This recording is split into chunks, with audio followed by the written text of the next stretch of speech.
Next slide, please. Okay, so the project GreenUP that I'm going to talk about, just a quick overview here. It's a Horizon 2020 funded programme, so it's from the EU.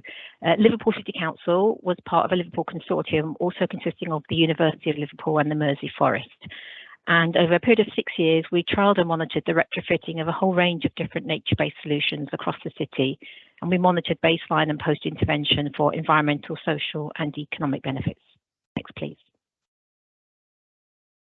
So the project was grouped into slightly artificial groupings. I just kept them for the sake of it. So one of the groupings was called the Renaturing City Projects. That included things like active travel, signage about routes, some tree planting and some urban carbon sink work. And there's just some visual images there of some of the work we've delivered. Next, please.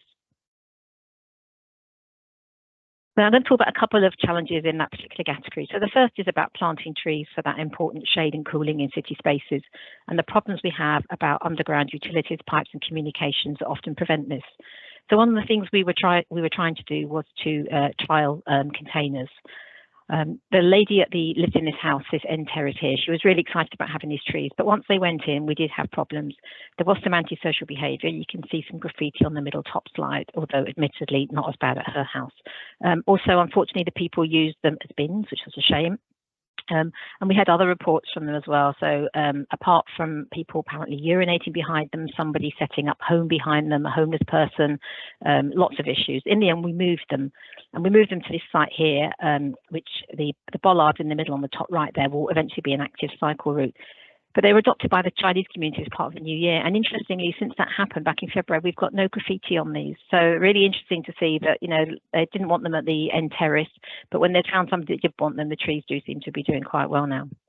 Another lesson learned was on one of our pollinator sites. So we've got a woodland site, Park Lane. It's a very long site. The picture on the bottom right shows you what it looks like almost in its entirety, actually amenity grass.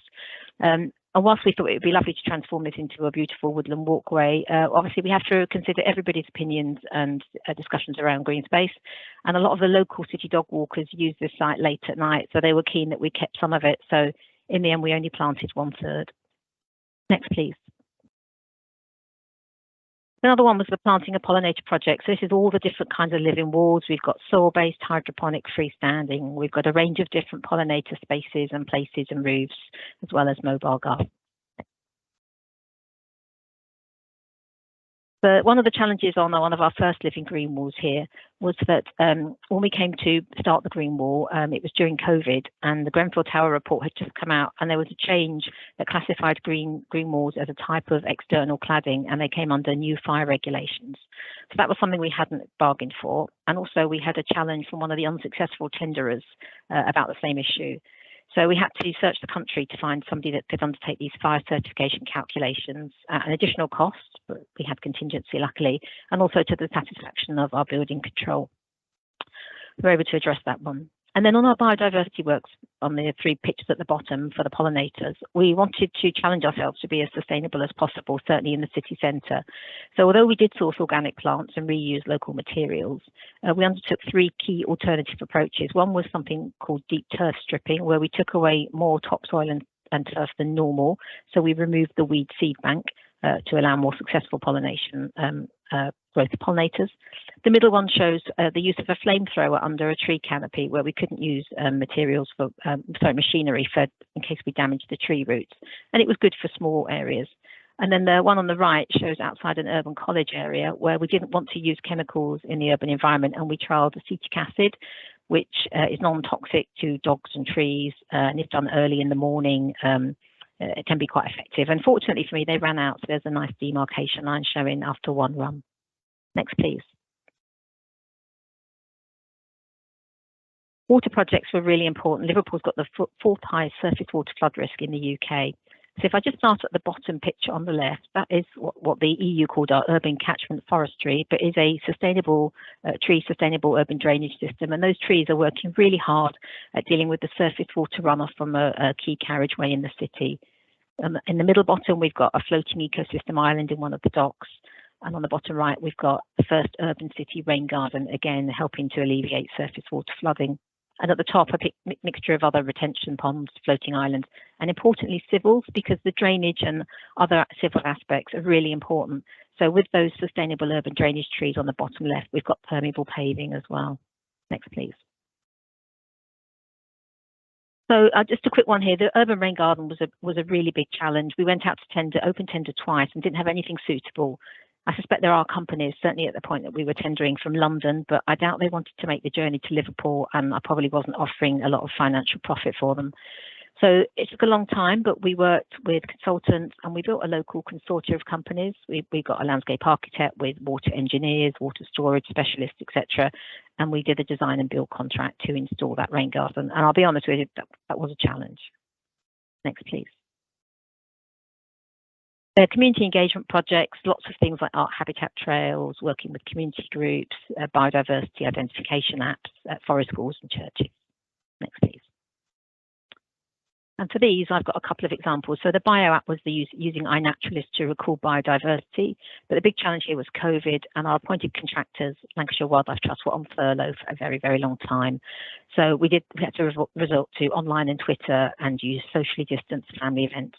You might remember there was a time when only 6 people could meet outside at any one time, and that was the only way we could really run any kind of events.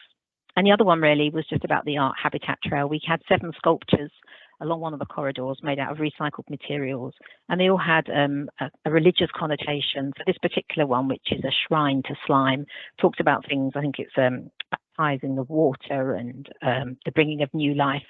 And this religious theme ran through all 7 structures, and they formed almost like a pilgrimage through the city to look at strange and unusual structures that could be homes for animals. And the challenge here was that we called this the decaying log structure for quite a while, and I was trying very hard to get it on a lovely building, which happened to have conservation value. But when I accidentally told the conservation officer it was a shrine to slime and fungi, we didn't get our permission, so we had to find a new location. So language is important sometimes. Next one, please.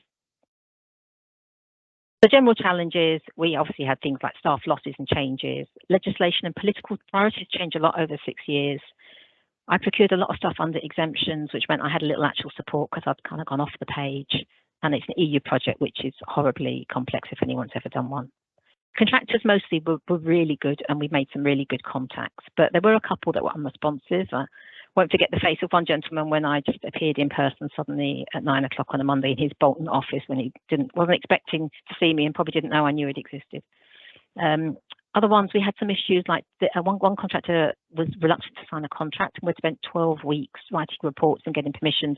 And it's a difficult decision. Do you go ahead and maybe pay retrospectively on milestones, or do you hang out for a contract and risk in losing the whole kind of planting season?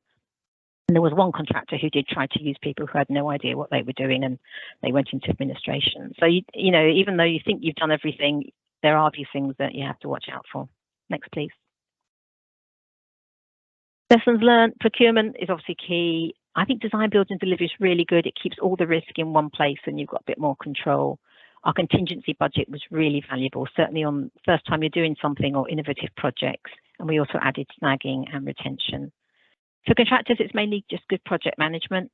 A couple of things there. The planting substitutions one, kind of 2/3 down the list, is quite a one to watch out for. One contractor on the living green wall gave us a plant list, and the second part of the Latin name was slightly different, but visually very different because it was either going to be green or red. So you do have to check things like that quite carefully. And also we wanted some specialist materials for another job, and the contractor didn't order them, and we had to change what we did on site in the end. Next, please.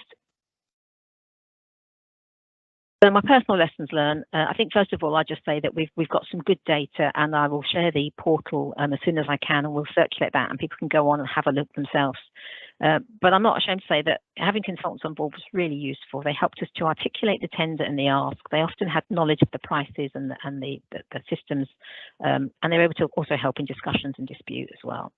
We did consult and involve residents, groups and councillors, and that was really valuable. They added to what we did, and they pointed out some really good things that we might not otherwise have noticed. We were flexible, so when we discovered an unmapped manhole under the site of our pond, we had to change the shape of it, but it gave us an opportunity to do more wildflower planting, so always try and look on the positive. I never accepted the first no because everybody said no, and some of them said it several times, so you do have to persevere in a nice way and keep smiling. Some things will fail. We had some small failures. Not everything works first time, but that is often the best way to learn. And then also, regardless of how much planning you do, I'd put here, expect the unexpected, because there are a number of things we could never have planned for that we ended up having to pick up and deal with. But the project's been really successful. And yeah, I hope you'll all go onto the portal and I can share the information and have a look at some of the data that we've got. Thank you for listening.